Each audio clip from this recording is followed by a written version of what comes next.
शुरू करने से पहले तमाम आने वाले नाजरीनों सामीन से गुजारिश है कि चैनल को सब्सक्राइब कर दें और बेल आइकन पर क्लिक कर दें ताकि आपको बर वक्त नोटिफिकेशन मौसूल हो सके। और हाँ, इस वीडियो को लाइक करना और शेयर करना ना भूलिएगा। इस बात में तो किसी को भी शक नहीं है कि हम सब पैसा बनाना चाहते हैं, मगर ये समरी जो है मुझे तो बड़ी ही जादू की समरी लगी है। समरी का टाइटल है timeless lesson on the psychology of money, wealth, grid and happiness, जिसे लिखा है मॉर्गन हॉसल ने। जैसा कि समरी का टाइटल है, ये सच में हमें टाइमलेस लेसन ही देती है। और सिर्फ यही नहीं, हमें सिर्फ मनी की साइकोलॉजी ही नहीं बताती, बल्कि और भी कई साइकोलॉजिकल लेसन्स हमें देती है। और समरी के इख्तिताम पर ऐसा लगता है जैसे बहुत कुछ हासिल हो गया हो। तो बगैर किसी बहुत ज्यादा पहेलियां उलझाए आज की समरी का आगाज करते हैं। मॉर्गन हॉसल एक इन्वेस्टर और मुसन्निफ है। मुसन्निफ एक investment fund the collaborative fund के पार्टनर भी हैं, जिससे 14 लोगों ने मिलकर शुरू किया था। इन्होंने वॉल स्ट्रीट जर्नल के लिए भी कई आर्टिकल्स लिखे थे और वो 3 किताबों के मुसन्निफ भी हैं। इनके लिखे एक्सपीरियंस और इनकी इस बुक समरी का आगाज करते हैं, the psychology of money by Morgan Housel. अगर आपको इनमें कोई भी चॉइस दी जाए तो आप इनमें से क्या चुनना पसंद करेंगे? एक खूबसूरत बंगला, या $3 बिलियन, या फिर फ्रीडम, या फिर अच्छी रेपुटेशन? क्या आपको लगता है कि आपने लाइफ में काफी पैसा कमा लिया है? क्या आप ये जानना चाहते हैं कि 84.5 बिलियन कैसे कमाया जाए? अगर ये सारे सवाल आपके दिमाग में घूमते हैं तो फिर इस बुक समरी को गौर से सुनिए, क्योंकि इस बुक समरी में आपको आपके हर सवाल का जवाब मिलेगा। तो फिर आइए इस पहले चैप्टर से आगाज करते हैं, the greatest show on earth. Author Morgan Housel जब कॉलेज में थे तो पैसा कमाने के लिए वॉलेट की जॉब किया करते थे। जहाँ वो जॉब करते थे वो लॉस एंजलिस का एक आलीशान और महंगा होटल था। एक बार वहाँ एक मेहमान आया जो अक्सर ही उस होटल में आया करता था। वो लड़का एक टेक्नोलॉजी एग्जीक्यूटर था, काफी तेज दिमाग वाला था। सिर्फ 20 साल की उम्र में इसने वाईफाई राउटर के एक की कंपोनेंट डिजाइन करके इसे प्रिंट करवा लिया था। इस यंग मिलेनियर ने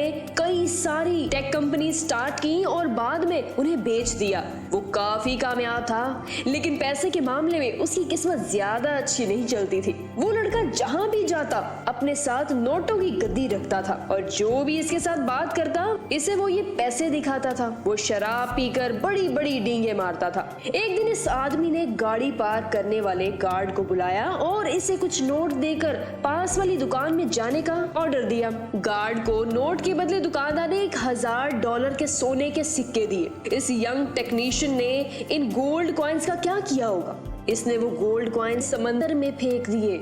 इसने अपने दोस्तों को भी बुला लिया और सब ने मिलकर वो गोल्ड कॉइन समंदर में ऐसे फेंक दिए जैसे तालाब में कोई पत्थर फेंकता हो। इस वाकये के कुछ दिन बाद वो यंग मिलीनियर होटल के लैंप से टकरा गया। मैनेजर ने उससे कहा कि लैंप की कीमत $500 है, तो इस आदमी ने तमाशा खड़ा कर दिया। इसने अपनी जेब से पैसे निकालकर मैनेजर के मुंह पर दे मारे और बोला, ये रहे $5000, अब दोबारा मुझे अपनी शक्ल ना दिखाना। शायद आप सोच रहे होंगे कि ये महज एक कहानी है। सच नहीं, आप शायद सोच रहे होंगे कि इस यंग मिलीनियर का क्या हुआ होगा, लेकिन ये कहानी एकदम सच है। ऐसी और कहानियां सुनेंगे, लेकिन इस कहानी के आखिर में यंग मिलीनियर का दिवालिया निकल जाता है। इसने कुछ ही सालों में जो कुछ कमाया था वो सब उड़ा दिया। इसके सारे पैसे भी खत्म हो गए और इसके यार दोस्त भी इसको छोड़कर चले गए। देखा आपने, पैसे से आप सब कुछ खरीद सकते हैं पर अच्छा इखलाक नहीं खरीद सकते।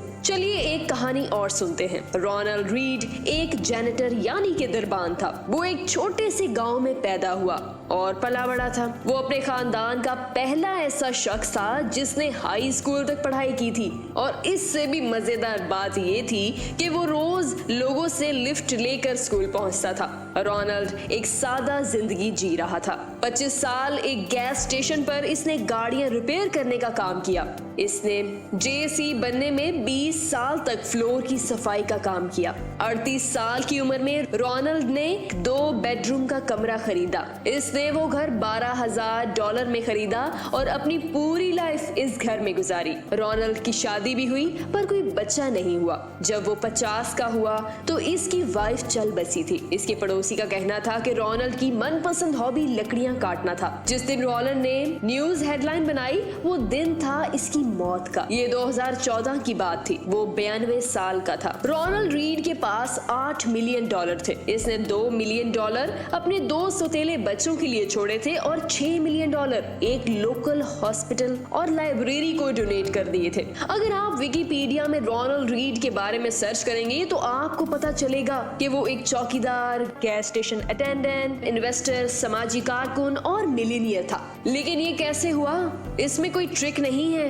रोनाल्ड ने कोई लॉटरी भी नहीं जीती थी और ना ही कोई खानदानी पैसा उसको मिला था। रोनाल्ड इतने सालों से पैसा बचाकर ब्लू स्टॉक चिप्स इन्वेस्ट कर रहा था। बस इतनी सी बात थी। वो एक एक पैसा बचाता था, यहाँ तक कि कभी उसने इंटरेस्ट भी नहीं निकाला था। इसने अपनी सेविंग्स को सालों साल कंपाउंड किया था और इसकी मौत तक इसके पास $8 मिलियन तक रकम जमा हो चुकी थी। क्या आप कंपाउंडिंग का कॉन्सेप्ट जानते हैं? चलिए इसके बारे में हम बाद में बात करेंगे, लेकिन इससे आपको एक और कहानी सुननी चाहिए। अब नजर डालते हैं एक ऐसे आदमी पर जो रोनाल्ड रीड से बिल्कुल हटकर था। रिचर्ड फ्यूजकॉन मैरीलैंड में एक एग्जीक्यूटिव था। इसने हार्वर्ड से MBA किया था और वो 40 की उम्र में रिटायर हो गया था। एक बिजनेस मैगजीन की under 40 most successful people list में इसका नाम भी शामिल था। कनेक्टिकट में रिचर्ड का 18,000 स्क्वायर फीट का बंगला था, जिसमें 2 स्विमिंग पूल, 2 लिफ्ट, 7 गैरेज और 11 बाथरूम थे।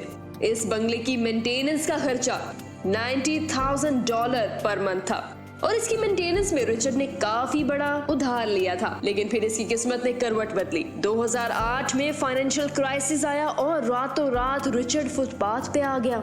इसी साल इसने बैंकरप्सी के लिए फाइल किया। इन दोनों यंग मिलीनियर्स रोनाल्ड रीड और रिचर्ड की कहानी से हमने क्या सीखा? फाइनेंशियल सक्सेस कोई साइंस नहीं है, बल्कि फाइनेंस ही ऐसी फील्ड है जहां रोनाल्ड रीड जैसे लोग भी कामयाब हो सकते हैं। एक हम्बल एजुकेशन और एक्सपीरियंस वाला इंसान सर्जन, आर्किटेक्ट या इंजीनियर नहीं बन सकता, लेकिन फाइनेंस में रोनाल्ड रीड जैसा मामूली आदमी भी काफी बढ़िया अचीवमेंट कर सकता है। फाइनेंशियल सक्सेस एक सॉफ्ट स्किल है जिसे कोई भी सीख सकता है। ये एक यूनिक फील्ड है जहां आपके नॉलेज से ज्यादा कैसे आप बिहेव करेंगे ये ज्यादा मायने रखता है। फाइनेंस की फील्ड पैसे की साइकोलॉजी समझने का तरीका है। आप चाहे जहां से भी हो, जैसे भी हो, पैसा आपका दिमाग बड़ा बना देता है। बस आपको अलर्ट रहने की और ध्यान देने की जरूरत है। हर कोई अमीर बन सकता है पर हर कोई हम्बल नहीं होता। नाज़रीनो सामीन, किताब के अगले हिस्से को जानने के लिए चैनल को सब्सक्राइब करें और बेल आइकन पर क्लिक कर दें ताकि आपको बर वक्त नोटिफिकेशंस मौसूल हो सके। शुक्रिया। मुझे इजाजत दीजिए, मिलते हैं एक और नई वीडियो के साथ। खुदा हाफिज।